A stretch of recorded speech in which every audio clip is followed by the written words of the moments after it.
There is a place 93 million miles from where you're sitting where the laws of common sense appear to fail.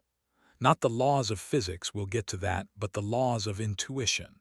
The rules you learned before you could talk. The rules written into your body. You know that heat fades with distance. You've known it since you were a child, reaching toward a stove and feeling the warmth grow on your palm.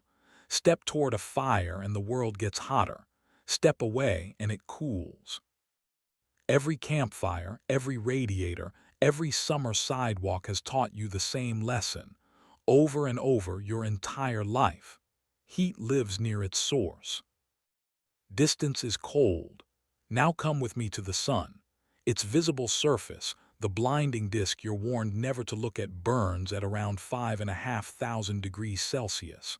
That's roughly 10,000 degrees Fahrenheit, hot enough to boil iron, hot enough to turn diamond into vapor. It is, by any earthly standard, an inferno beyond description. And yet, by the sun's own standards, the surface is the cool part. Because if you rise up off that surface, away from the nuclear furnace in the core, away from the boiling ocean of plasma, out into the thin, ghostly halo of gas that surrounds the star, the temperature does something that should be impossible. It doesn't fall, it detonates. Within a few thousand kilometers, the temperature climbs past 20,000 degrees, then 100,000. Then, in a boundary layer so thin you could cross it in seconds, it leaps to 1 million degrees, 2 million, in places 3 million or more. The sun's outer atmosphere, the corona, is hundreds of times hotter than the surface that feeds it. Let me put that another way.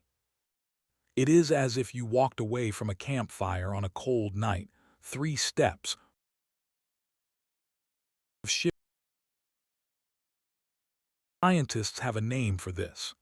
They call it the coronal heating problem, and it has been sitting there, unsolved, at the center of our solar system for more than 150 years. It has outlived the astronomers who discovered it. It has survived the invention of the telescope camera, the spectroscope, the satellite, and the supercomputer. It fooled the 19th century into inventing an element that doesn't exist. It embarrassed the 20th century, which cracked the atom and walked on the moon but could not explain the halo around its own star. And now, in the 21st century, we have finally done the only thing left to do. We built a spacecraft, wrapped it in armor, and threw it into the sun. This is the story of the most brilliant unsolved mystery in astrophysics. The clues, the false leads, the forgotten geniuses, the two great rival theories, and the answer that is finally, after a century and a half, coming into focus. This is the story of why the sun's atmosphere is 300 times hotter than its surface. Chapter 1. The Star We Thought We Knew. Before we can understand how the sun breaks the rules, we need to understand the rules it's supposed to be playing by. So let's start with the machine itself, because the sun is a machine in a sense. A vast, self-regulating engine that has been running without interruption for 4 years. It's easy to say the sun is big. It's harder to feel it. The sun is about 1.4 million kilometers across. You could line up 109 Earths, edge to edge, across its face. If the sun were hollow, you could pour roughly 1.3 million Earths inside and still have room to slosh them around. It holds 99.8% of all the mass in the solar system. Everything else, Jupiter, and rounding error, less than 0.2%. The solar system is not the sun and its planets. The solar system is the sun, plus debris. And the sun is not burning. That's the first childhood picture we have to throw away. Fire is chemistry, molecules combining with oxygen. The sun doesn't do chemistry.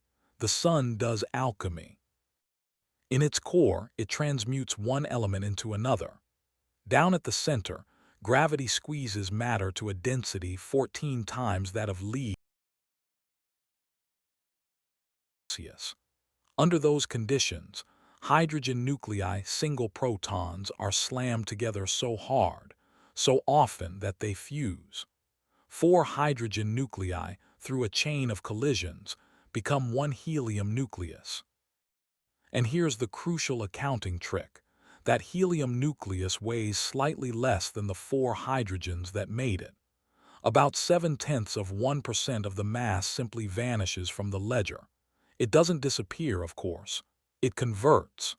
Mass becomes energy at the exchange rate Einstein wrote down, E equals mc squared. And because a tiny amount of sun fuses about 600 million tons of hydrogen into helium. Every second, roughly 4 million tons of matter is converted directly into pure energy. 4 million tons, the mass of a decent-sized mountain, annihilated every second, and it has been doing this every second for 4.5 billion years, and it has enough fuel to keep going for 5 billion more. The power output is a number so large it stops meaning anything, about 380 trillion watts. All of human civilization, every power plant, every engine, every light bulb on Earth, consumes energy at a rate the sun outproduces by a factor of about 20 trillion. The sunlight falling on Earth in a little over an hour carries more energy than humanity uses in a year, and Earth intercepts less than 1/1000th of what the sun puts out. The rest pours into empty space, unclaimed. So that's the engine. Now the architecture, because the sun is built in layers like an onion, and the journey of energy through those layers is where our mystery begins. At the center, the core, the fusion zone, taking up about the inner quarter of the sun's radius. 15 million degrees. Around it, the radiative zone, a vast shell of plasma so dense that light cannot fly through it. A photon born in the core doesn't travel outward in a straight line. It's absorbed and re-emitted, staggering in a drunkard's walk, a few millimeters at a time. By most estimates, the energy released in a single fusion reaction takes tens of thousands of years, possibly far longer, to work its way out through this zone. The sunlight warming your face today may have been born in the core before the last ice age. Think about that. The light is 8 minutes old by the time it crosses space to reach you, but it may have spent 100,000 years just trying to get out of the sun. Then, about 2/3 of the way out, the plasma thins enough that a new form of transport takes over: convection. The outer 200,000 kilometers of the sun is a rolling, boiling ocean. Hot plasma rises in colossal columns, releases its heat near the surface, cools, darkens, and sinks back down, exactly like water roiling in a pot, except each bubble, called a granule, is about the size of Texas, and it lives for roughly 10 minutes before dissolving back into the churn. At any moment, the sun's face is tiled with about 4 million of these granules, a seething honeycomb of rising and falling fire. Beneath them, even larger circulation cells, supergranules, 30,000 kilometers across, organize the flow like weather systems. And then, at last, we reach the surface, or what we call the surface. The photosphere, literally, the sphere of light, is not solid. There is nothing solid anywhere in the sun. It's plasma all the way down. The photosphere is simply the altitude where the plasma finally becomes thin enough, wispy enough, for light to escape into space unimpeded. It's a layer only about 500 kilometers deep, razor thin compared to the star, and it's the source of essentially all the light you have ever seen. Every sunrise, every photograph, every glint off the ocean, all of it comes from this one thin shell. And here, at the photosphere, the thermometer reads about 5,500 degrees Celsius. Notice the story those numbers have been telling. 15 million degrees in the core, a few million in the radiative zone, down and down through the convective churn, 5,500 at the surface. The sun obeys the rule you learned as a child. As energy moves away from its source, things cool off. Every layer colder than the one beneath it, perfectly sensible, perfectly lawful. The photosphere should be the second to last chapter of that story. Above it lies the sun's atmosphere, thinner, more tenuous, farther from the furnace. It should be cooler still. The temperature should glide gently down toward the cold of space, and the story should end. It does not end. What actually happens above the photosphere is the reason this documentary exists. Chapter 2: The Impossible Temperature Map. Let's climb. We're standing impossibly, hypothetically, on the photosphere, the visible surface of the sun. Around us, granules the size of states rise and burst and sink. The temperature is 5,500 degrees Celsius. Everything we know about heat says that as we ascend, away from the nuclear core hundreds of thousands of kilometers below us, each step should be cooler than the last. And at first, as if to lull us into complacency, the sun cooperates. We rise a few hundred kilometers, and the temperature falls. It drops to 5,000 degrees. Then it keeps sagging, down to roughly 4,000 degrees Celsius. Astronomers call this altitude the temperature minimum, and it is genuinely the coldest place anywhere on or in the sun. It's still 8 times hotter than a blast furnace, but by solar standards, this thin shell about 500 kilometers above the surface is the sun's Antarctica. It's cool enough, remarkably, for simple molecules like water vapor and carbon monoxide to survive in trace amounts. Molecules. On the sun, for one brief layer, the sun almost behaves like an ordinary place. This is exactly what the textbooks of the 19th century expected. Cooler and cooler and cooler, fading out into the black. Then we rise a little higher, and the universe starts cheating. The temperature stops falling, it levels off, and then gently at first, like the first tremor of an earthquake, it begins to rise. A few hundred kilometers higher, we're back to 5,000 degrees, then 6, then 8. We are moving away from the fire, and the air around us is getting hotter. We've entered the chromosphere, the sphere of color, a layer of the sun's atmosphere a few thousand kilometers deep that most people have never heard of, because it's almost invisible. Its light is drowned out 1,000,000 times over by the photosphere below.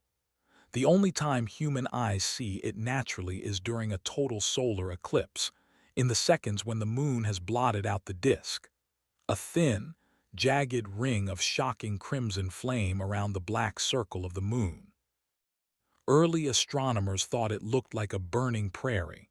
The red is the glow of hydrogen itself. The H-alpha emission line, the raw color of the most abundant element in the universe, excited to incandescence. And the chromosphere is not calm. It is a forest of fire. From its upper reaches, jets of plasma called spicules stab upward, columns of gas hundreds of kilometers wide, launching to heights of 5 to 10,000 kilometers at speeds of tens of kilometers per second, living for 5 or 10 minutes, collapsing, and being replaced. At any given moment, something like a few 100,000 of these fiery geysers are erupting across the face of the sun. Seen up close, the surface of our star dissolves into a writhing, spiky wilderness, less like a smooth ball of fire, more like a burning animal's fur standing on end. By the top of the chromosphere, the temperature has climbed to around 25,000 degrees Celsius. Let that register. We have moved a couple of thousand kilometers farther from the furnace, and the temperature has more than quadrupled from its minimum. Already, something is deeply wrong. Already, the ordinary physics of heat has quietly failed.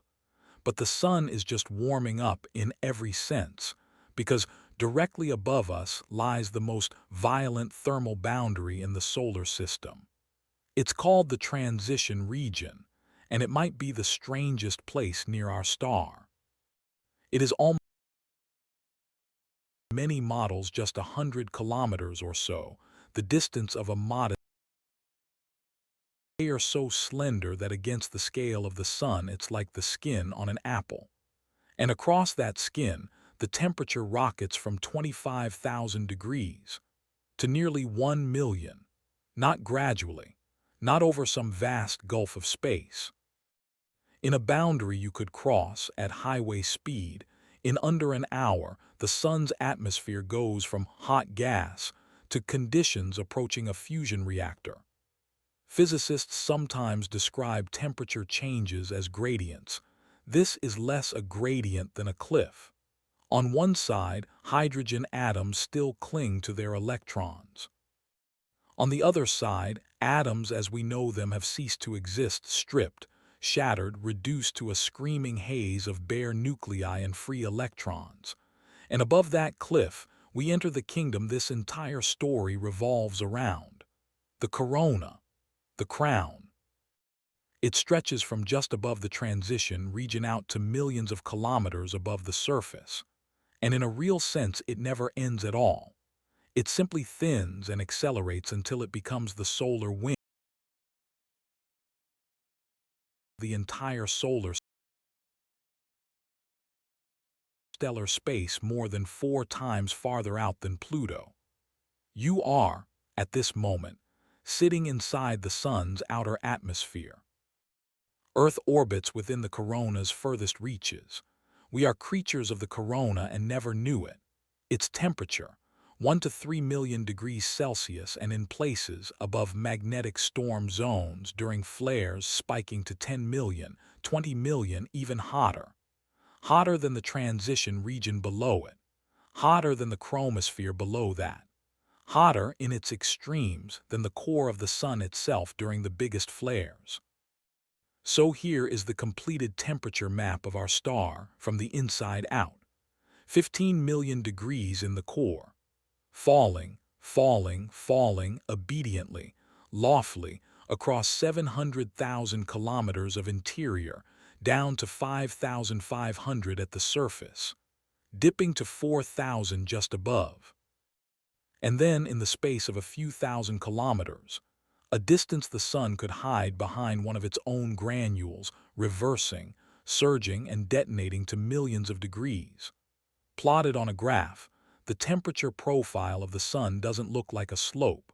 It looks like a hockey stick, like a heartbeat monitor recording a defibrillator shock. Every physicist who sees it for the first time has the same reaction, and it's the correct reaction. That can't be right. 300 times hotter. The title of this video isn't an exaggeration. If anything, it's conservative. Take the surface at 5,500 degrees.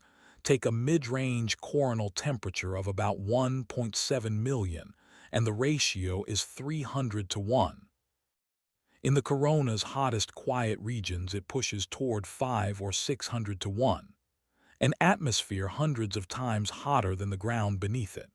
On Earth, the equivalent would be sidewalks at a comfortable 20 degrees Celsius sitting under air at 6,000 degrees, air hotter than the surface of the sun itself, hovering over a pleasant spring day.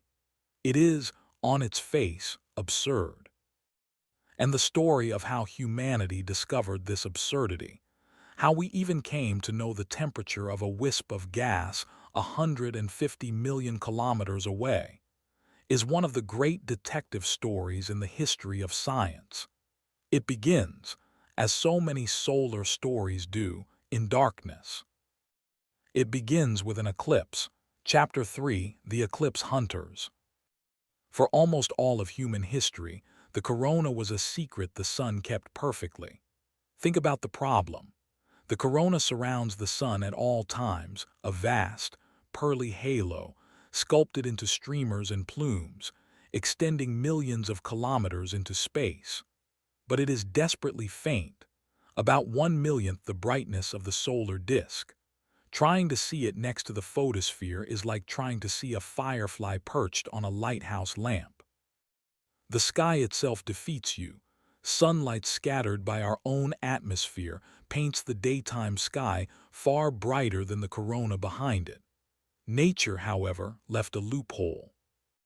By what is either the most sublime coincidence in the solar system or the universe's finest joke, the moon is about 400 times smaller than the sun and sits about 400 times closer. The two disks, seen from Earth's surface, are almost precisely the same size in the sky, which means that every so often, for a few minutes, along a narrow track across the Earth, the moon slides across the sun and blots it out exactly, covering the blinding photosphere while hiding almost nothing else. Day collapses into night. The temperature drops, birds go silent, and around a black hole punched in the sky there it stands, a silver-white crown of light, softly radiant with delicate rays and arcs frozen mid-gesture. The corona. Ancient observers saw it and struggled for words. Plutarch, nearly 2,000 years ago, described a ring of light around the eclipsed sun. A Byzantine chronicler in the year 968 wrote of a dim, feeble band glowing around the darkened disk. For centuries, no one could even agree on what it was. Was it the sun's atmosphere? Was it the moon's atmosphere backlit? Was it merely a trick of light inside the human eye? As late as the 1800s, serious astronomers argued all three positions. The 19th century attacked the question with the new tools of the age.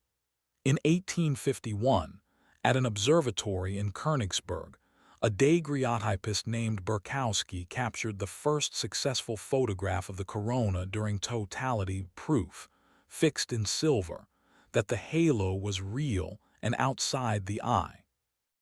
Photographs from different cities during the same eclipse showed the same coronal structures, which quietly killed the lunar atmosphere theory. The crown belonged to the sun. But the instrument that would crack the sun open wasn't the camera. It was the spectroscope. Here's the idea, and it's one of the most beautiful in all of science. Pass light through a prism, and it fans out into a rainbow, a spectrum. In 1814, the German optician Joseph von Fraunhofer noticed that the sun's rainbow is scratched with hundreds of fine dark lines, like a barcode. Decades later, Gustav Kirchhoff and Robert Bunsen discovered what the barcode meant. Every chemical element, when heated, emits or absorbs light at its own precise set of wavelengths, its own unique fingerprint. Sodium always announces itself with the same pair of yellow lines, whether it's burning in a Bunsen flame in Heidelberg or floating in the atmosphere of a star. Grasp what this meant. Light itself carries a signed confession of the chemicals that made it. Suddenly, astronomers could do chemistry on objects they could never touch. They could read the composition of the sun from 93 million miles away, and almost immediately, the technique produced a miracle. During an eclipse in 1868, astronomers studying the light of the chromosphere found a bright yellow line that matched no element known on Earth. The English scientist Norman Lockyer boldly proposed that it belonged to a brand new element, native to the sun, and he named it after the Greek sun god Helios, helium. The scientific establishment scoffed, an element discovered by staring at a rainbow. But 27 years later, helium was isolated on Earth, seeping out of a uranium mineral. Lockyer had been right.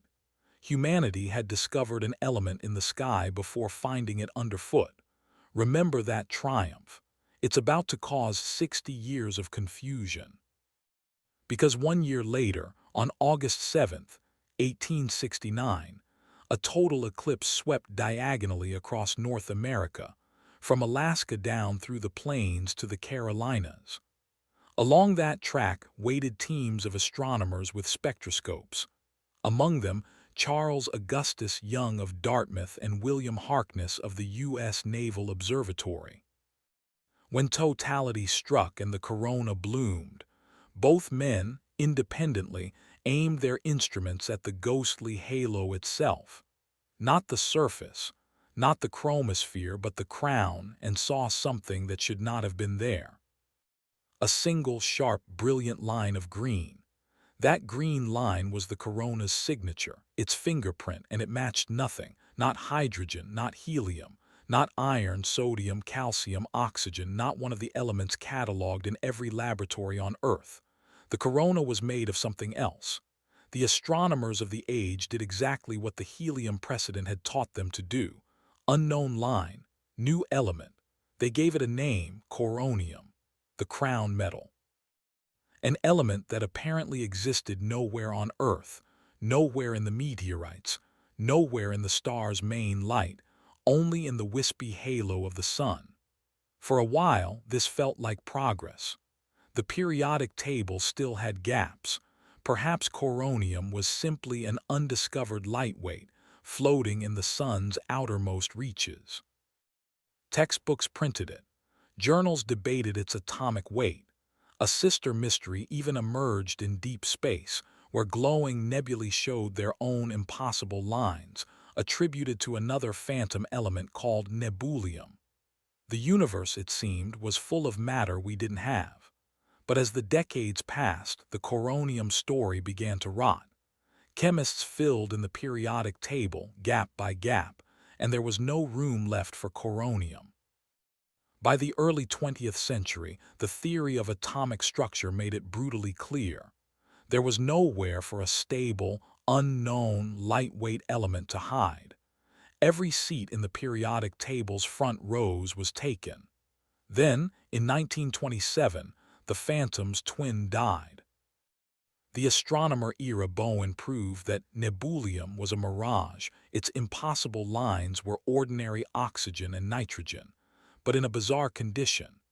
Gas so thin, so rarefied, that atoms could linger undisturbed long enough to emit forbidden light, transitions essentially never seen in any laboratory on Earth, because on Earth, atoms collide too often to perform them.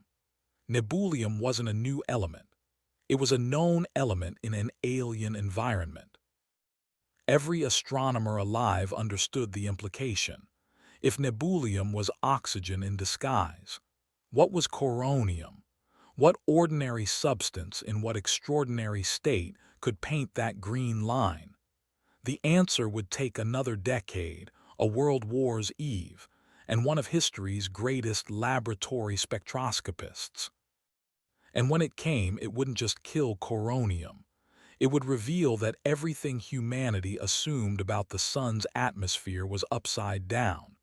Chapter 4: The Ghost Unmasked. The man who finally caught the ghost never looked through a telescope to do it. Bengt Edlane was a Swedish physicist, and his kingdom was the laboratory spectrum. Through the 1930s at Uppsala, he made himself the world's leading expert in an exotic art, torturing atoms.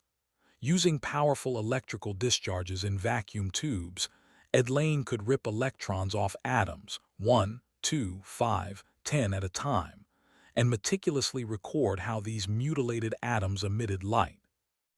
An iron atom with all its electrons behaves one way. Strip a few electrons off and its spectrum changes completely. It's the same element wearing a different face. Physicists call these stripped states ionization stages, and each one has its own fingerprint. This was punishing, unglamorous work, mapping the spectral signatures of atoms in states of extreme violence, states that barely occur naturally anywhere on Earth. It looked to many like a catalog without a purpose. Meanwhile, in Germany, the astronomer Walter Grotrian was staring at the corona's impossible lines with a growing suspicion. In 1939, drawing on Edlane's laboratory data, Grotrian made a daring connection. One of the corona's mystery lines, a red one, matched the predicted fingerprint of iron with 9 electrons torn away. Not a new element. Old, ordinary iron in a state of unimaginable distress. Grotrian's hint pointed the way and Edlane ran through the door. In the early 1940s, with Europe collapsing into war around this quiet spectroscopic detective story, he systematically hunted the corona's lines through his laboratory catalogs and his calculations of atomic structure. One by one, the coronium lines fell. This one, iron missing 10 electrons. That one, calcium missing 12. Nickel stripped and screaming. And the famous green line, the line Young and Harkness had caught in 1869, the line that had haunted astronomy for 70 years. Iron. Ordinary iron, the metal of hemoglobin and horseshoes, with 13 of its 26 electrons ripped away. Coronium was dead. There was no crown metal. There never had been. The corona was made of the same stuff as everything else: hydrogen, helium, traces of iron, calcium, nickel. The mystery wasn't what the corona was made of. The mystery was what was being done to it. Because here's the thing about tearing 13 electrons off an iron atom: the atom fights you. Every electron you remove leaves the remainder more positively charged, gripping its surviving electrons more ferociously. Removing the first electron takes a modest jolt of energy. Removing the 13th takes a savage collisions of staggering violence, the kind that only occur when particles are moving at extraordinary speeds. And in a gas, particle speed is temperature. That's all temperature is, the average frenzy of particle motion. So Ed Lane's identification came with an unavoidable arithmetic. For collisions violent enough to strip iron 13 times, and to keep it stripped, the gas has to be at a temperature of at least 1,000,000 degrees, and more likely around 2,000,000. Sit with what that meant in 1943. The corona, the faint, delicate, pearl-white halo, a thing so gentle it can only be seen when the moon smothers the sun, was not some cool outer veil. It was the hottest thing anyone had ever measured in the solar system outside the sun's own core. 200, 300, 500 times hotter than the brilliant surface below it. The reaction of the scientific community went through 3 stages, more or less in order: disbelief, verification, and dread. Disbelief, because it seemed easier to doubt the spectroscopy than to accept the conclusion. But the fingerprints were flawless. Ed Lane's laboratory work was airtight, and line after line told the same story. Then verification piled up from every direction. The corona's light was smeared in a way that betrayed atoms rushing at enormous thermal speeds. Later, radio astronomy measured the corona's emission and found the same searing temperatures. Eventually, ultraviolet and X-ray instruments, carried above our atmosphere on captured V-2 rockets, and later, satellites, found the corona blazing in X-rays, which only million-degree plasma can do. Every ruler agreed, 1,000,000 degrees and more. And then the dread, because every physicist could see what this discovery had done. It hadn't answered a question. It had detonated one. The corona sits above the photosphere. Its only conceivable source of energy is the sun beneath it, and the sun beneath it is 5,500 degrees. 19th century physics, the most bulletproof, most repeatedly verified physics humanity possesses, the physics of steam engines and refrigerators, seemed to have something to say about that arrangement. It seemed to say it was impossible. The coronal heating problem was no longer a curiosity about a green line. It was now, formally, a scandal at the heart of the solar system. Chapter 5. Doesn't this break the laws of physics? Let's confront the elephant directly, because if you've been paying attention, a very specific objection should be forming in your mind. You may remember it from school as the second law of thermodynamics. Heat flows spontaneously from hot things to cold things, never the reverse. Your coffee cools to room temperature. The room never spontaneously chills to warm your coffee. This law is not a suggestion. It is arguably the most unbreakable rule in all of physics. The great astrophysicist Arthur Eddington once wrote that if your pet theory contradicts the second law of thermodynamics, there is no hope for it. It must collapse in deepest humiliation. A 5,500-degree surface sitting beneath a 2 million-degree atmosphere looks like coffee heating the room to 1,000 degrees. It looks like the second law dying in public. So let's be very precise about what's actually being violated here, because the answer is nothing. And understanding why nothing is violated is the key that unlocks this entire mystery. The second law forbids heat from flowing by itself, from cold to hot. The crucial words are by itself. Heat is perfectly happy to flow from cold to hot if something pumps it. If energy is delivered by some other channel and converted to heat at the destination. Your refrigerator does this every day. It moves heat from its cold interior into your warm kitchen, and the second law smiles upon it, because the refrigerator pays for the privilege with electricity from the wall. Order the energy flow any way you like, as long as something somewhere is footing the bill. So the corona is not a violation of thermodynamics. It is a refrigerator running in reverse, a heat pump with a hidden power cord. The 5,500-degree surface cannot heat the corona with its warmth. That road is closed by the second law, and in fact ordinary sunlight streams through the corona almost untouched, because the corona is far too thin to absorb it. Warmth and light are simply not how the energy arrives, which means the energy arrives some other way. Some mechanism carries power from the sun, where there is energy beyond reckoning, up through the cool layers without being heat yet, in some disguised, orderly form, and then cashes it in as heat only when it reaches the corona. The mystery, properly stated, was never how can cold heat hot. It was always, what is the disguise? What is the delivery mechanism? And where is the cash register? And here's a fact that makes the problem more maddening, not less. The amount of energy required is trivial.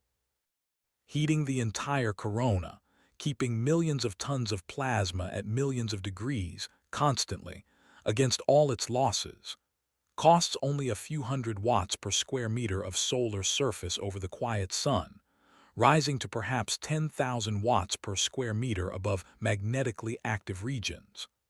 A few hundred watts is a couple of bright incandescent light bulbs.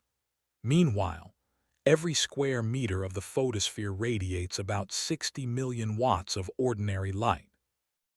The corona's entire heating bill is on the order of 100,000th of the sun's output, a rounding error of a rounding error. The sun isn't short on funds. It's leaking more than enough energy to run 1,000 coronas.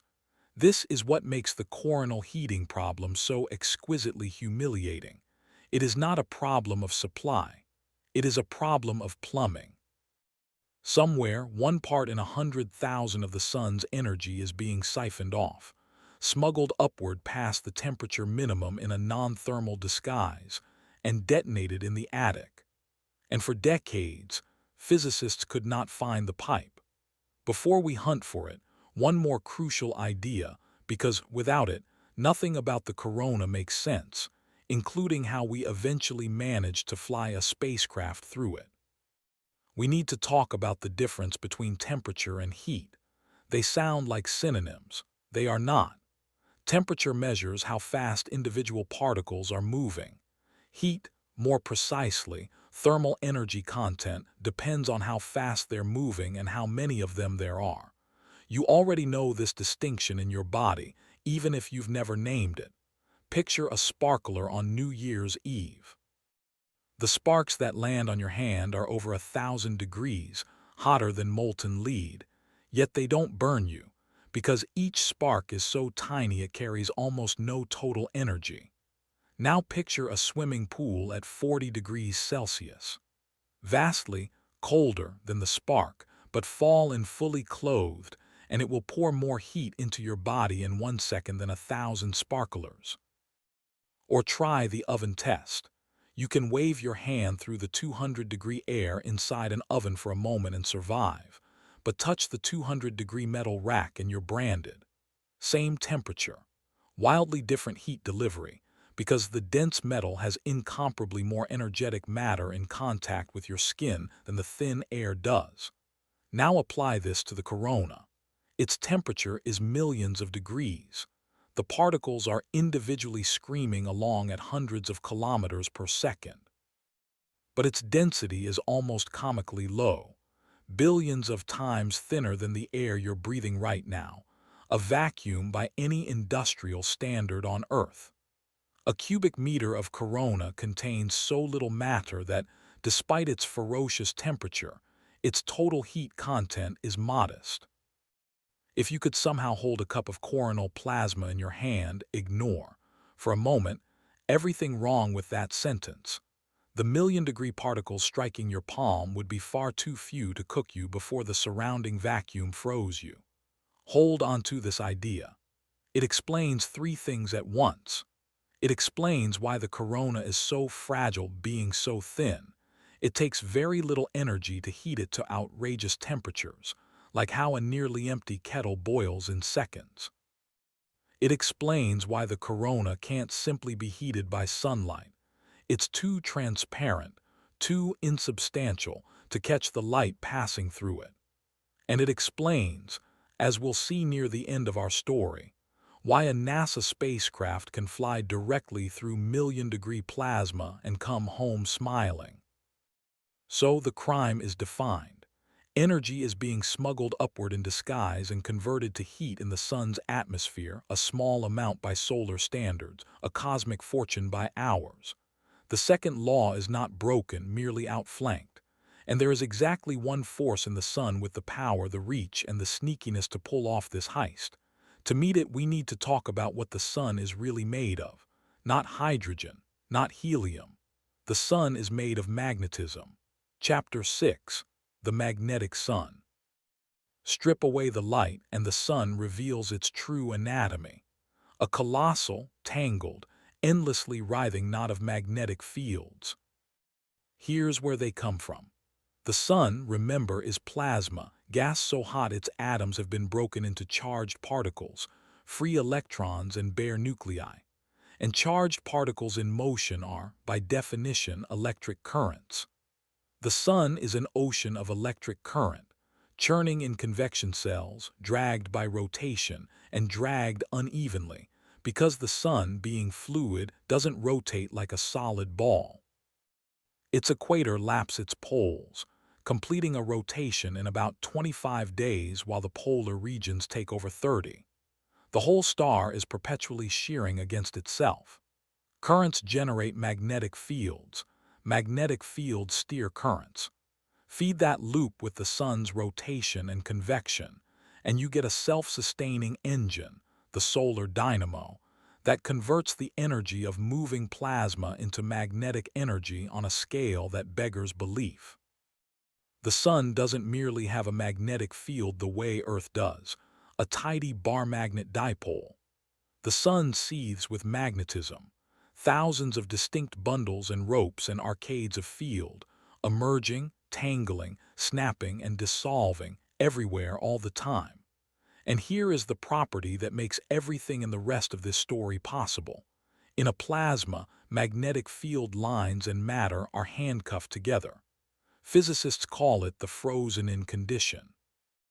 The charged particles spiral tightly around field lines like beads on a wire. Where the plasma flows, it drags the field with it, and where the field moves, the plasma must follow.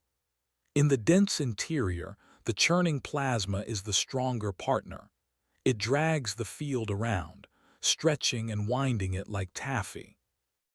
But up in the thin corona, the balance of power flips. There, the field is the master, and the wispy plasma must go where the magnetism dictates. Now you can finally see the corona properly. Those glorious structures revealed during eclipses and in spacecraft images, the arcs, the loops, the fans, the streamers, the plumes. None of that is the shape of gas doing what gas wants. Gas wants to be a boring, smooth haze. Every structure you see in the corona is plasma trapped on magnetic field lines, glowing like iron filings sprinkled over a bar magnet in a school demonstration. Except the magnet is a star, and the filings are million-degree plasma, and the loops are 10 times taller than the Earth. Where the sun's magnetism gathers into its most intense knots, it actually strangles the convection below, blocking the upflow of heat. Those spots cool by more than 1,000 degrees and, against the blinding surface, look black. Sunspots dark not because they're cold, but because they're merely very hot next to something hotter, are the visible bruises of magnetic ropes punching through the surface, often in pairs, like the entry and exit wounds of a horseshoe magnet buried in the sun. Astronomers have watched them for 4 centuries since Galileo. They wax and wane on the famous 11-year cycle, which is really a magnetic cycle. The sun's entire field winds up, erupts into spots and storms, collapses and flips, north becoming south over and over, a heartbeat of magnetism 11 years long. During each cycle's maximum, the corona itself changes costume, bristling with streamers in every direction. At minimum, it subsides into quiet wings along the equator. The crown is a magnetic weather vane, so let's take inventory of our suspect. Motive, or at least means. Overwhelming. The energy stored in the corona's magnetic fields towers over the feeble thermal energy of its thin plasma. In the low corona, the magnetic field is utterly dominant, holding hundreds or thousands of times more energy than the heat content of the gas it imprisons. If even a trickle of that magnetic energy could be converted into heat, the corona's entire heating bill, those few hundred watts per square meter, would be paid with ease. Opportunity. Perfect. Magnetic field lines thread directly from below the visible surface up into the corona, like power cables rising from a generator room into an attic, an unbroken physical connection that completely bypasses the temperature minimum.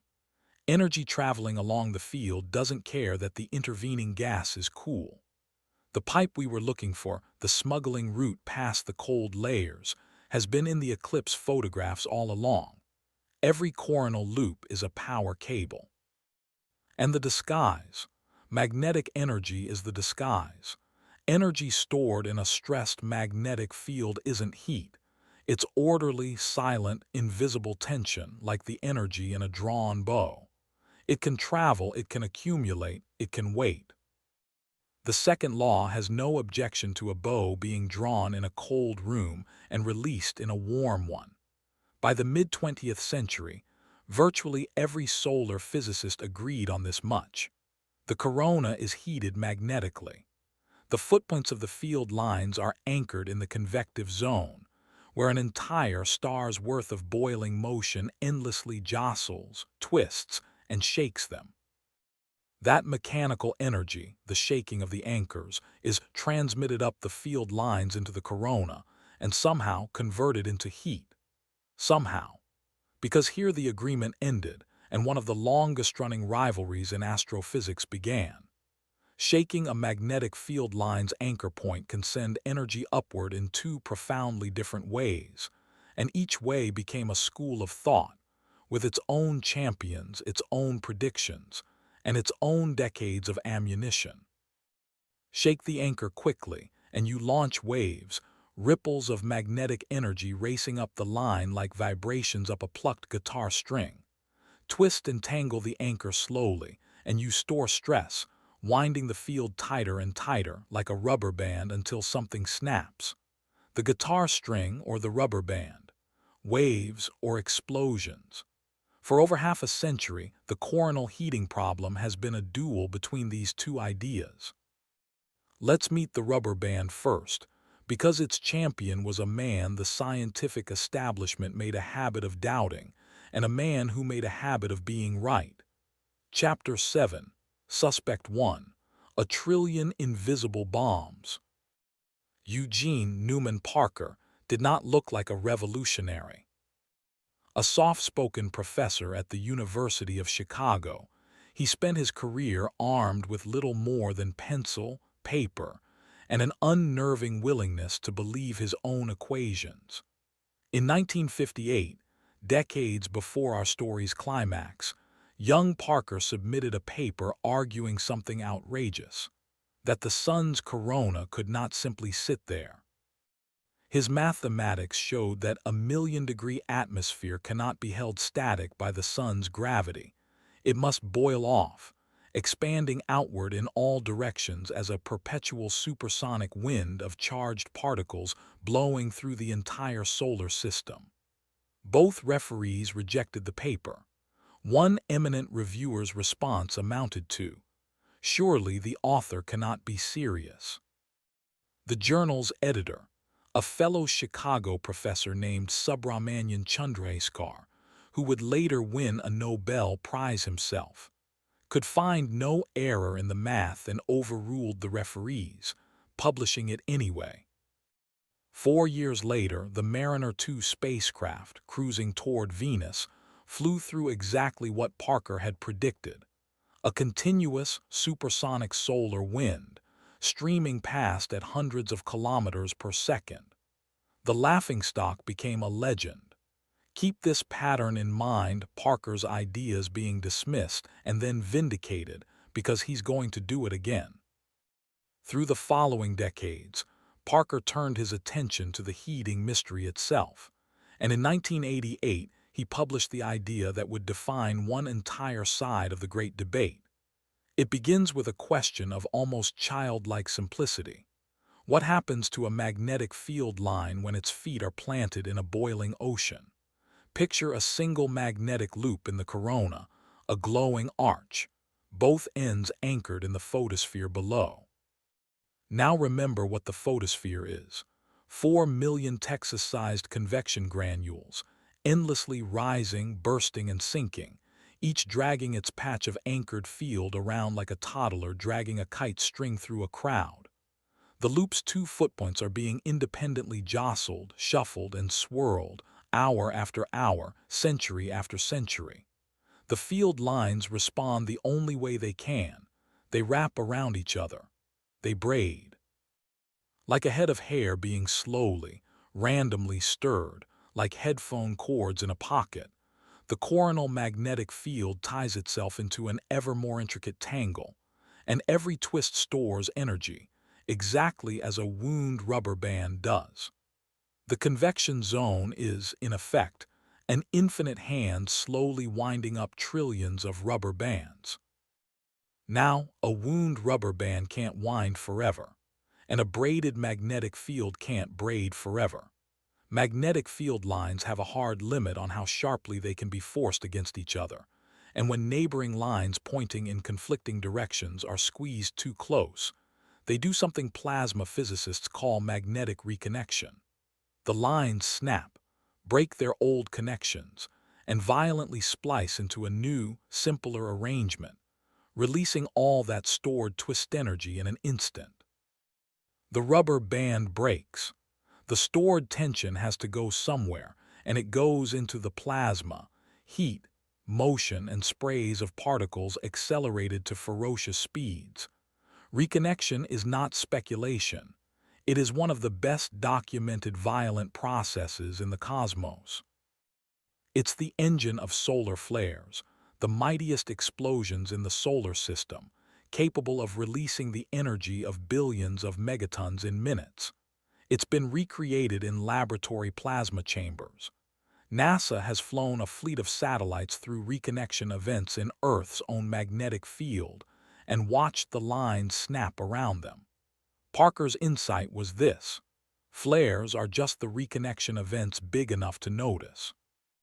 What if the braided corona is snapping constantly, everywhere, at every moment, in events millions of times smaller?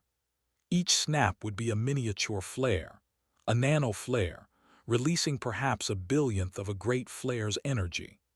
A billionth of astronomically huge is still, by human standards, enormous. A single nano-flare packs roughly the energy of a large hydrogen bomb. Now let them pop off by the millions per second, across the entire star, an endless subliminal crackle of magnetic explosions, each too small and too fast to resolve, and add up the arithmetic. It comes out right. A perpetual storm of nanoflares could plausibly pay the corona's entire heating bill. The corona wouldn't be heated the way a pot sits on a stove.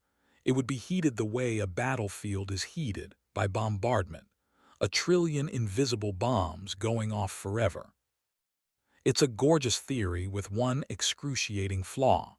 By definition, the individual events are too small to see. Parker had proposed a culprit whose entire modus operandi was to be invisible. How do you convict a suspect like that? You look for what detectives always look for: traces. And over the past 3 decades, the traces have piled up. Trace 1. The braids themselves. If Parker was right, coronal loops shouldn't be smooth arcs up close, they should be woven like rope. In 2012, NASA launched a small telescope called HiSi on a suborbital rocket. It spent just 5 minutes above the atmosphere, photographing the corona at unprecedented resolution. And in those 5 minutes it caught coronal loops visibly braided, wound around one another like tangled cords, with brightenings where the braids appeared to be relaxing. The rubber bands were real, and they were winding. Trace 2. The ash.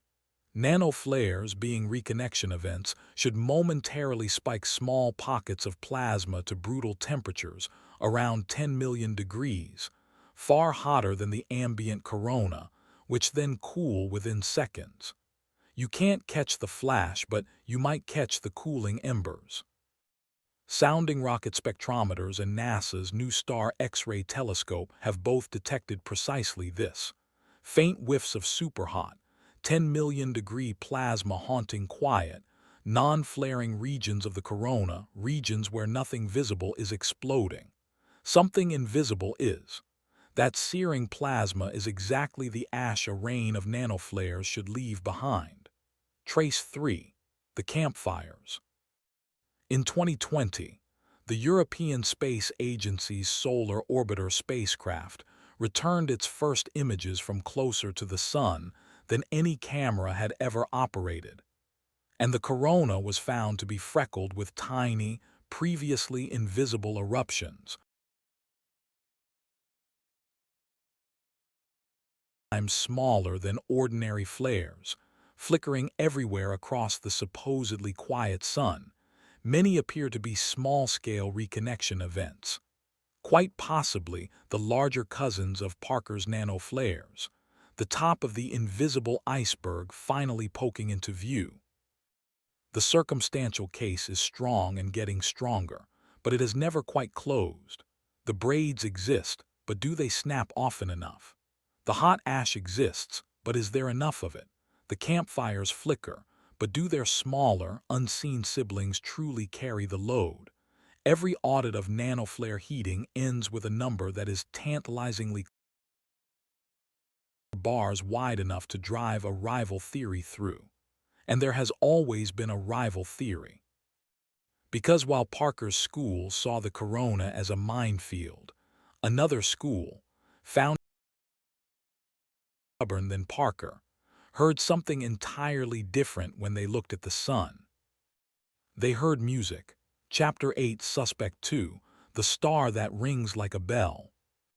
In 1942, a 34-year-old Swedish physicist named Hans Olfvén published a short paper containing an idea so strange that much of the physics community simply declined to believe it. Olfvén was studying the behavior of electrically conducting fluids threaded by magnetic fields, the exotic discipline now called magnetohydrodynamics, the physics of plasma and magnetism dancing together. And his equations told him something no one expected. In such a fluid, he found, a magnetic field line is not just an abstract diagram. It behaves like a physical object, specifically, like a string under tension. It has stiffness. It has springiness. And like any taut string, if you pluck it, It should carry a wave of magnetism, a transverse ripple running along a magnetic field line, wiggling the plasma side to side as it passes, exactly as a wave runs down a plucked guitar string or a shaken garden hose. Nothing like it had ever been observed. Established wisdom held it was impossible. Electromagnetic disturbances in a conductor were supposed to instantly fizzle away. Ulfvén's paper was met with polite silence, skepticism, and in some quarters open dismissal. He was, colleagues would later admit, treated for years as a brilliant man who had wandered off the map. The tide turned, according to a story Ulfvén himself liked to tell, in a single afternoon in 1948, when he lectured at the University of Chicago with Enrico Fermi in the audience. Fermi, then perhaps the most respected physicist alive, listened to the young Swede describe his magnetic waves, nodded and said, "Of course." And as Ulfvén dryly recalled, the next day the entire physics world said, "Of course such waves exist." 2 decades later, in 1970, Ulfvén received the Nobel Prize in Physics. The waves now bear his name, Ulfvén waves. Now bring Ulfvén's guitar strings to the sun, and suddenly the coronal heating problem has a second.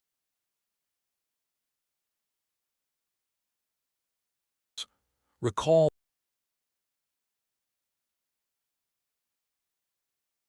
millions of them, taut with tension, their footpoints anchored in the photosphere, and the photosphere never stops moving.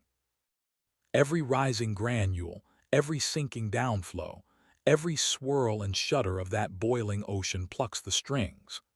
The convection zone is a hand strumming a stellar harp with millions of strings, ceaselessly, for 4.5 billion years. Every pluck launches an Ulfvén wave racing up the field line at hundreds in the corona, thousands of kilometers per second. And a wave is energy in transit. Here, then, is a second smuggling route past the cold layers, utterly unlike the slow winding of Parker's rubber bands. The energy of the sun's boiling surface, converted into vibration and shipped express up the magnetic cables into the corona. The temperature minimum can't intercept it, because it isn't heat, it's music. Orderly, silent, non-thermal motion, immune to the second law's toll booth, cashed into heat only at the top. For decades this remained a beautiful hypothesis with an embarrassing problem. Nobody could find the waves. They were predicted to be subtle sideways shivers of thin plasma, hard to see against the corona's glare, and instrument after instrument came up empty or ambiguous. The wave school kept the faith through a long observational winter. Then the winter ended all at once. In 2007, the Japanese-led Hinode spacecraft stared at the chromosphere's forest of spicules, those 100,000 jets we met on our climb, and saw them waving, whipping side to side as Ulfvénic ripples ran along them. The measured energies were startling. Potentially enough, the researchers calculated, to heat the corona and power the solar wind. In 1999 and after, other observatories caught entire coronal loops ringing after flares struck them, vibrating at their natural frequencies like struck bells, ringing for hours. An entire field called coronal seismology now deduces the corona's hidden properties from its tones, exactly as a piano tuner reads a string. And in 2011, scientists using NASA's Solar Dynamics Observatory reported that Ulfvénic waves are not rare at all. They are everywhere, rippling continuously through the corona and carrying vastly more energy than anyone had managed to detect before. The sun, it turns out, really is ringing like a bell. It has been the whole time. We were deaf to it. So the wave school had its energy supply confirmed. The strings are strummed hard enough to pay the corona's bills, at least across large regions. But waves come with their own excruciating flaw, the mirror image of the nanoflare problem. Parker's bombs release energy easily but are too small to see. Ulfveyn's waves are now seen, but they don't release their energy easily. That's the catch. An Ulfveyn wave is a superb energy courier precisely because it's hard to stop.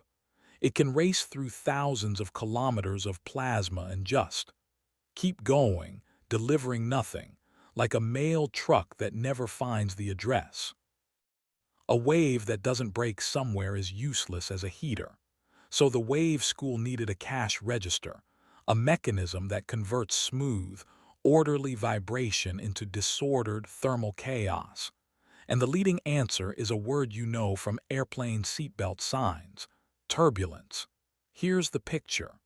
Waves racing outward along the corona's field lines don't travel through calm seas. They meet waves reflected back down from above. They shear against neighboring field lines vibrating at different rates. They interfere, tangle, and churn. And when flows in a fluid begin to churn, energy does something universal and beautiful. It cascades. Big swirls break into smaller swirls, which break into smaller swirls still. The same cascade you see in cream stirred into coffee, in a breaking ocean wave, in the twisting collapse of a smoke ring. Down and down the sizes tumble, until finally bite, and the wave's orderly energy dissolves at last into the random frenzy of particles, into temperature. That's the wave school's complete theory of the crime. The boiling surface strums the field lines. Ulfveyn waves courier the energy up past the cold layers. Turbulence shatters the waves into a cascade, and the cascade grinds vibration into heat, 1,000,000 degrees worth forever. Ocean waves crossing 1,000 miles of deep water, breaking at last as surf on the coronal shore. Elegant, increasingly well observed, and like the nanoflare theory, agonizingly almost proven. The waves demonstrably exist and demonstrably carry enough energy in some regions. Whether turbulence actually caches in that energy at the right rate, in the right places, above sunspot archones, in the low corona as well as far downstream, has remained fiendishly hard to certify from 93 million miles away. At the dawn of the 21st century, solar physics found itself in a courtroom drama with a maddening structure. Two suspects, both present at the scene, one with an obvious weapon that no one ever sees fired, the other seen everywhere but with no obvious way to pull the trigger. Nanoflares or waves. The rubber band or the guitar string. 50 years of conferences, careers, and rivalries, friendly mostly, had failed to convict either one. There was only one place the decisive evidence could possibly be found: at the scene of the crime itself. Not in telescopes, however magnificent. In the corona. Someone was going to have to go there and touch the smoke while the gun was still firing. Which brings us, at last, to the machines and to the most audacious spacecraft ever built. Chapter 9: Building Eyes for the Sun. Every detective story has its forensics montage, and ours spans 70 years. Because before humanity could fly into the corona, it had to spend decades learning to see it without waiting for the moon's permission. For all of history until the 20th century, coronal science was hostage to eclipses. A few minutes of totality, a few times a decade, weather permitting, often at the end of a months-long voyage. Astronomers of the 1800s mounted heroic expeditions, hauling telescopes by steamship and mule to Siberia, India, the American frontier, for the privilege of 200 seconds of data. Some were clouded out and sailed home with nothing. Totaled across all of human history, our species has enjoyed only a few cumulative hours of eclipse-darkened corona. The first liberation came in 1930, when the French astronomer Bernard Liot perfected a deceptively difficult invention: the coronagraph. a telescope with a precisely engineered disk that blots out the sun's face, manufacturing a private, permanent eclipse inside the instrument. With obsessive suppression of every stray glint and reflection, Lyot's device did what centuries had thought impossible.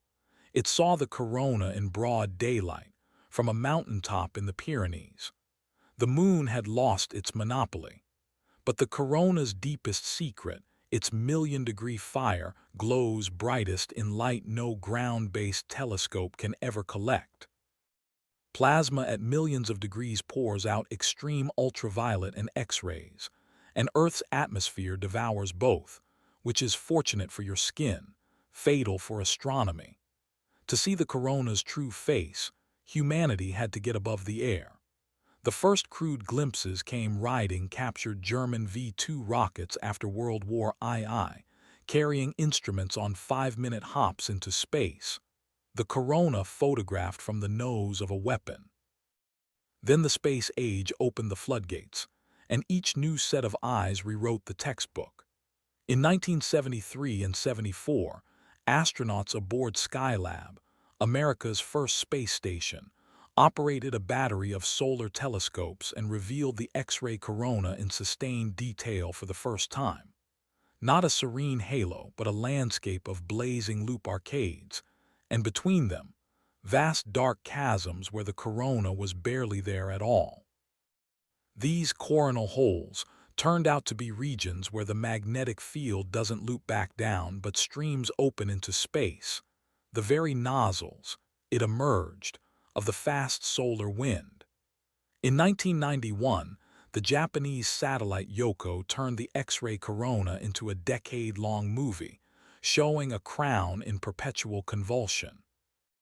In 1995 came a workhorse for the ages, SOHO, the Solar and Heliospheric Observatory, a joint European-American sentinel parked at a gravitational balance point a million miles sunward of Earth, staring at the sun without blinking as it still does today, 3 decades on. SOHO's coronagraphs made watching the corona as routine as watching weather radar. Along the way, almost by accident, it became the greatest comet discoverer in history, catching thousands of doomed sungrazers diving into the corona. TRACE, launched in 1998, zoomed in until single coronal loops filled the frame, impossibly fine, thread-like arches of million-degree plasma, sharp as calligraphy, whose very slenderness and crispness became a clue about how the heating must be structured. Hinode followed in 2006, catching the spicule waves. The twin stereo probes drifted around the sun to see it in 3 dimensions, and eventually from its far side. Then, in 2010, NASA launched the instrument that turned the sun into a live stream. The Solar Dynamics Observatory photographs the entire solar disk, in ultra-high definition, in 10 wavelengths of ultraviolet light, once every 12 seconds around the clock, a torrent of roughly 1.5 terabytes of data every single day, more imagery than most space telescopes return in years. If you've ever gasped at a video of golden plasma loops towering over the sun's edge, or a flare whitening the screen, you were almost certainly watching SDO. It has recorded every flare, every eruption, every ringing loop and rippling wave on the Earth-facing sun, uninterrupted for a decade and a half. The corona's crimes on CCTV. The 2010s and 20s added specialists to the squad. IRIS, launched in 2013, devoted entirely to the enigmatic interface layers, the chromosphere and that 100-kilometer temperature cliff, where the smuggled energy makes its final approach. And on a Hawaiian mountaintop, the Daniel K. Inouye Solar Telescope, the largest solar telescope ever built, whose 4-meter mirror resolves details on the sun down to a few dozen kilometers. Its debut images in 2020 showed the boiling granules, Parker's rubber band winding hands, in such crisp, hallucinatory detail that the pattern resembled kernels of glowing popcorn, each kernel the size of a country. 70 years of ever sharper eyes, and here is the strange scorecard they produced. Every mission strengthened both theories. The braided loops and super-hot ash and campfires bolstered the nano-flare school. The waving spicules and ringing loops and ubiquitous ulfanic ripples vindicated the wave school. The better we saw the corona, the more clearly we saw both suspects standing at the scene, each holding what might be a weapon. Remote viewing had reached its verdict, and the verdict was insufficient evidence.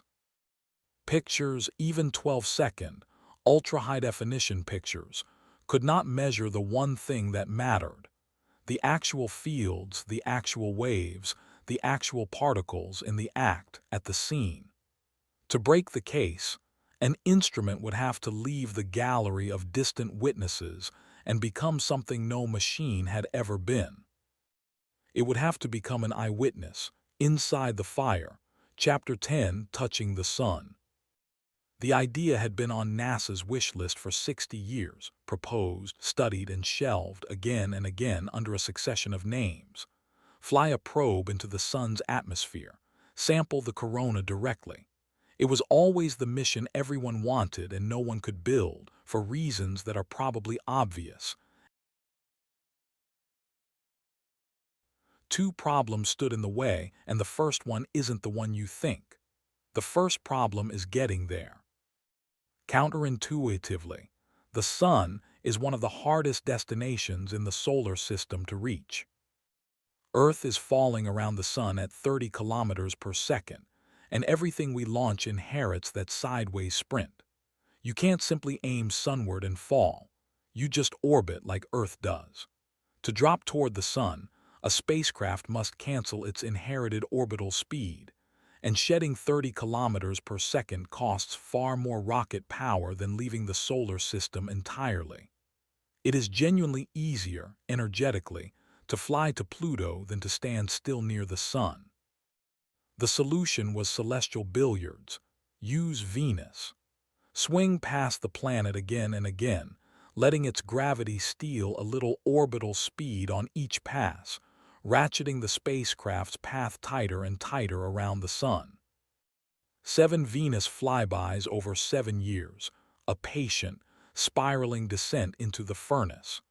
The second problem is the one you were thinking of: not dying. And the solution to that one is the reason this spacecraft could be built in the 2010s and not before. Engineers created a shield, the thermal protection system, a disk of carbon composite foam sandwiched between carbon plates, about 11.5 centimeters thick and 2.5 meters across, light enough to lift, tough enough to face conditions no spacecraft had survived. At closest approach, the sun-facing side of that shield would run at around 1,400 degrees Celsius, glowing hot, while 30 centimeters behind it, the instruments would idle at roughly room temperature. The entire mission balances on that shield's shadow: solar panels that flex out of the light as the sun swells, sensors that peek around the edges, an autonomous brain that keeps the shield pointed sunward even when the star's interference cuts the probe off from Earth entirely. Out there at perihelion, no rescue command can arrive in time. The machine protects itself, alone, inside the corona. In 2017, NASA announced the mission's final name and broke its own rules to do it. Space missions are named for the dead: Galileo, Cassini, Kepler, Hubble. For the first time in history, the agency named a spacecraft for a living scientist: the Parker Solar Probe, honoring the 90-year-old professor whose rejected 1958 paper had predicted the solar wind, and whose 1988 nanoflares still anchored half the debate the probe was flying to settle. Eugene Parker himself, then 91, stood in the Florida pre-dawn on August 12, 2018, and watched a Delta IV Heavy rise on a pillar of fire, carrying his name toward his star. He confessed to the cameras, with a scientist's honesty, that until that moment he had privately been biting his nails over whether it would work at all. He would live to see its first great discoveries, dying in 2022 at 94, the rare visionary who watched his own monument fly. What followed was a cascade of broken records that will likely stand for generations.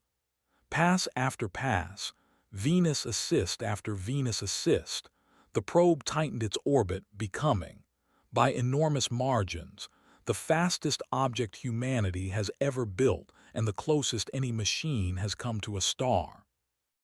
On December 24, 2024, a Christmas Eve, a Parker Solar Probe skimmed just 6.1 million kilometers above the Sun's surface, deep inside the corona, moving at roughly 690,000 kilometers per hour.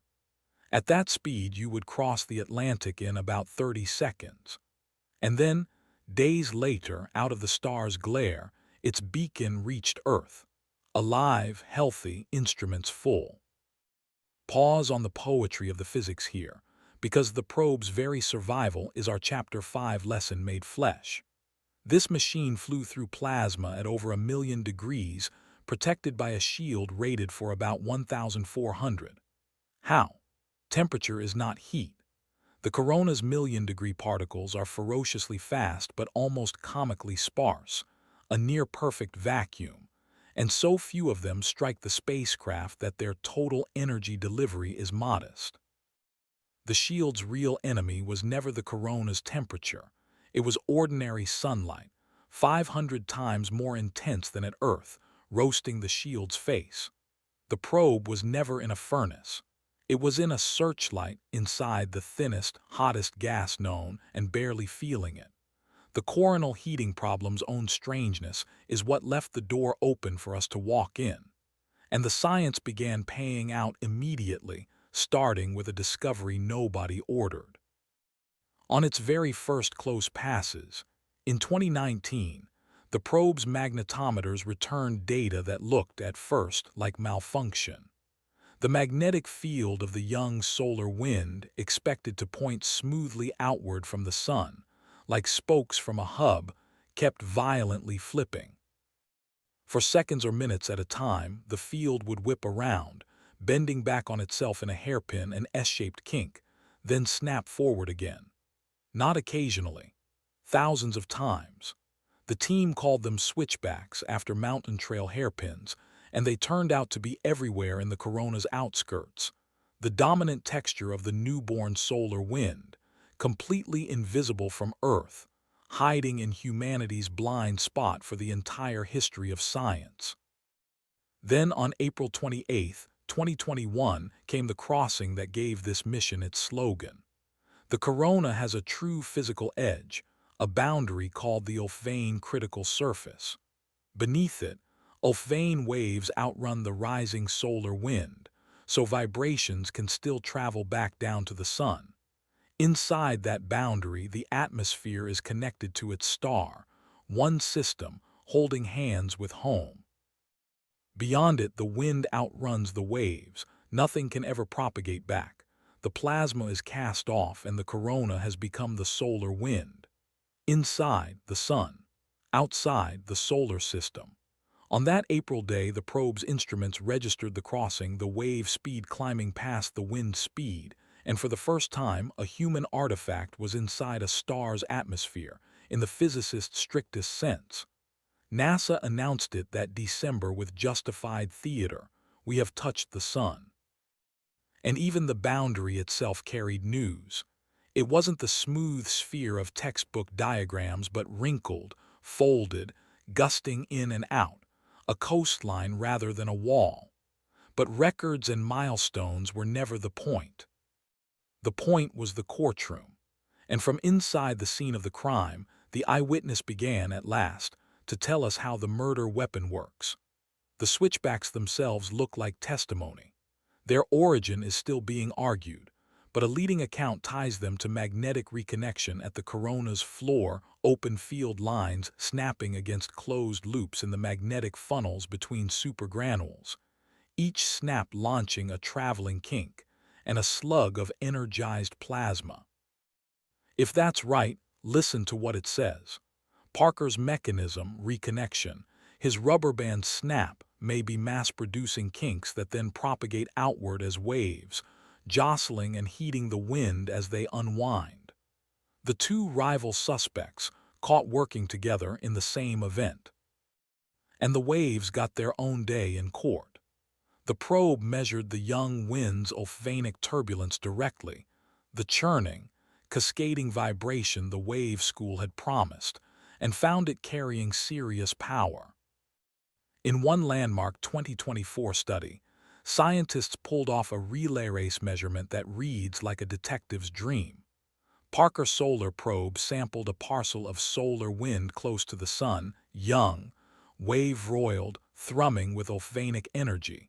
And days later, the European Solar Orbiter, stationed far downstream, sampled the same stream after its journey outward.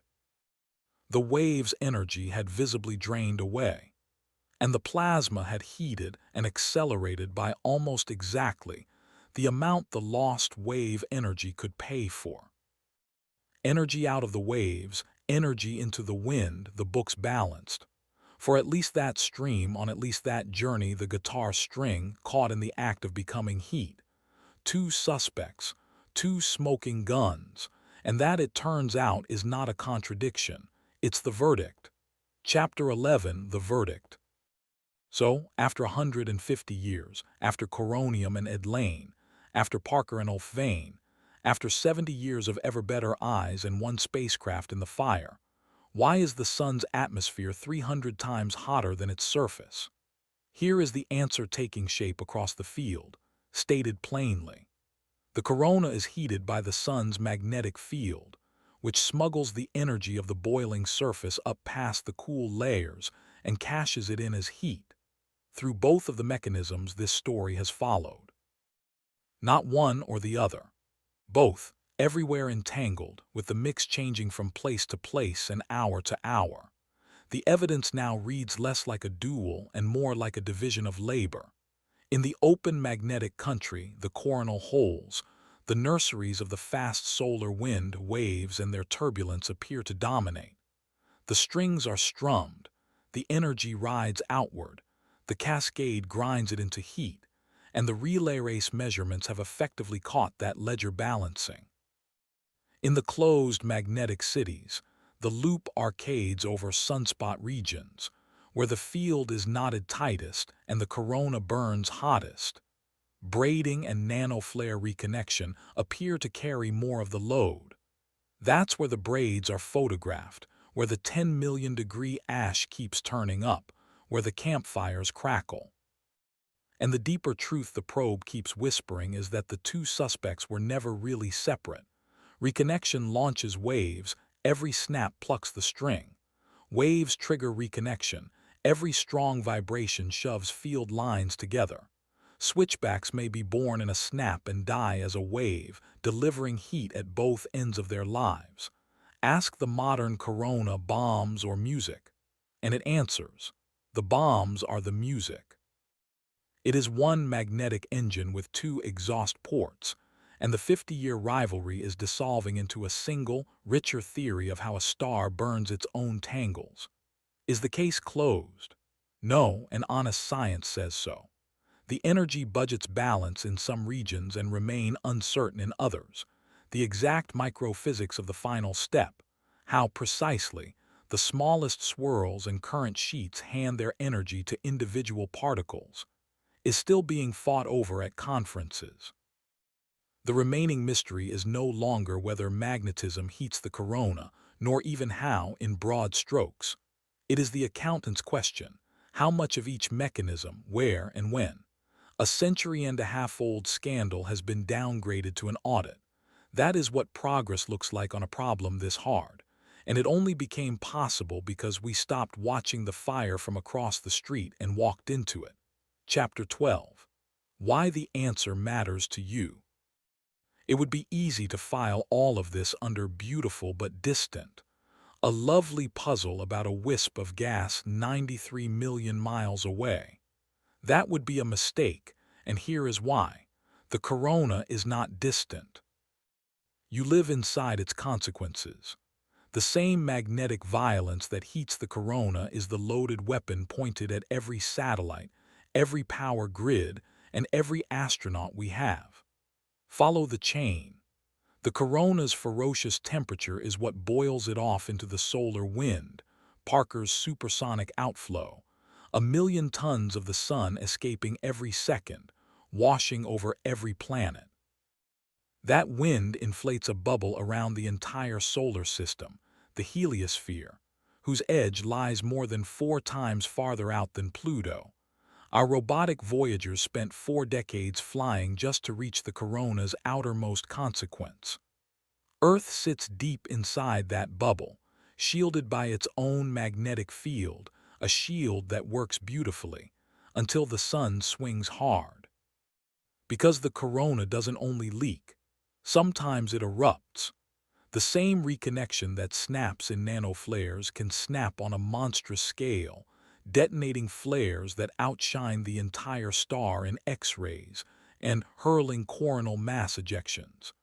Billion-ton cannonballs of magnetized plasma, fired across space at millions of kilometers per hour. When one scores a direct hit on Earth, our magnetic shield rings, twists, and through reconnection again, the same physics dumps torrents of energy into our own upper atmosphere. Mostly, the result is the aurora, the corona's rage translated into curtains of green and crimson light, the one form of space whether humans have always loved. But the ledger has a darker column, and history has already shown us the invoice. September 1859. The British astronomer Richard Carrington, sketching sunspots, watched 2 beads of white light flare over a spot group, the first solar flare ever witnessed. Within a day, the associated eruption struck Earth, and the Victorian world's only electrical technology, the telegraph, went haywire across 2 continents. Lines sparked. Operators were jolted. Some offices caught fire. Others discovered they could disconnect their batteries and send messages on the storm's current alone. Auroras blazed so far south that they were seen over the Caribbean, and gold miners in the Rockies, mistaking the glow for sunrise, reportedly got up and started breakfast in the middle of the night. That event, the Carrington event, remains the benchmark nightmare, and it struck a civilization whose entire electrical infrastructure was some wire and a few batteries. Now run that event against a civilization made of power grids, satellites, and silicon. We've had previews. In March 1989, a far smaller storm slammed the Hydro-Quebec power grid. Geomagnetic currents tripped its protections, and in about 90 seconds, 6 million people lost power in the middle of a Canadian winter for 9 hours, while the same storm quietly cooked a transformer at a New Jersey nuclear plant. In 2003, the Halloween storms forced astronauts to shelter, damaged satellites, disrupted GPS and aviation, and blacked out part of Sweden. In February 2022, a merely moderate storm puffed up Earth's upper atmosphere enough to drag dozens of freshly launched Starlink satellites out of the sky, burned up not by the sun's fire, but by its breath. And the big one is not hypothetical. In July 2012, a Carrington-class eruption tore through Earth's orbit, through the exact point in space our planet had occupied about a week earlier. A sun-watching spacecraft took the hit and measured a monster. We were missed by days. Engineering studies and insurers have gamed out a direct strike, continent-scale transformer damage, blackouts lasting weeks to months in the worst regions, cascading failures across everything electricity touches, with damage estimates running from hundreds of billions to trillions of dollars. The sun has fired this weapon before. It will fire it again. The only variable is where Earth is standing, which is precisely why the coronal heating problem was never merely academic. You cannot forecast a weapon you don't understand. Every mechanism in this story, the braiding, the reconnection, the wave energy loading the corona like a spring, is also the mechanism that arms flares and mass ejections. Solving coronal heating and predicting space weather are the same physics wearing different clothes. That's why Parker Solar Probe's data feeds not just theorists but forecasters. Why agencies now staff space weather desks like hurricane centers. Why new Sentinel spacecraft are being ready to stand guard sunward of Earth. The Dream is a genuine forecast, days of warning to safeguard grids, reorient satellites, and shelter crews. And it runs directly through the physics this video has spent its runtime unpacking. And there's one more payoff, pointed not at the sky but at the wall socket. The corona is a sustained demonstration of the very thing human engineers are struggling to achieve. Plasma at millions of degrees, confined and controlled by magnetic fields. That is, almost word for word, the specification of a fusion reactor. The tokamaks and stellarators being built today must hold 100 million degree plasma in magnetic bottles, and their designers wrestle with the same demons that rule the corona. Reconnection events that let the plasma lash out, waves and turbulence that leak heat where none should flow. Every secret the corona surrenders about how magnetized plasma stores, transports, and loses energy is a page in the manual for bottling a star on Earth. The oldest unsolved problem in solar physics and humanity's best hope for unlimited clean energy are, at the level of the equations, the same subject. The corona, in other words, is not trivia. It is the operating manual for our star's temper, and possibly for our species' power supply. 300 times hotter than the surface, and relevant 300 ways. Chapter 13. The Questions That Remain. Every good mystery, honestly told, ends with the questions it opened. Here are the ones that will define the next decades of this story. There is the accountant's question we left in the courtroom. The exact division of labor, how much wave heating, how much nanoflare heating in which magnetic terrain, at which phase of the solar cycle. Parker Solar Probe continues its close orbits, sampling the corona again and again. Solar Orbiter is climbing out of the solar system's flat plane to photograph. For the first time in history, the sun's poles, the uncharted magnetic anchors of the whole cycle, with its best polar views arriving in the years just ahead. Their combined ledger will keep tightening the audit. There is the microphysics question, the final centimeter of the crime. We can now watch magnetic energy cascade down through turbulence and current sheets, but the last handoff, where field energy becomes the frenzy of individual particles, happens at scales no camera resolves. That frontier belongs to instruments still being designed, to laboratory plasma experiments, and to supercomputer simulations that model the corona atom by atom. There is the neglected middle child, the chromosphere.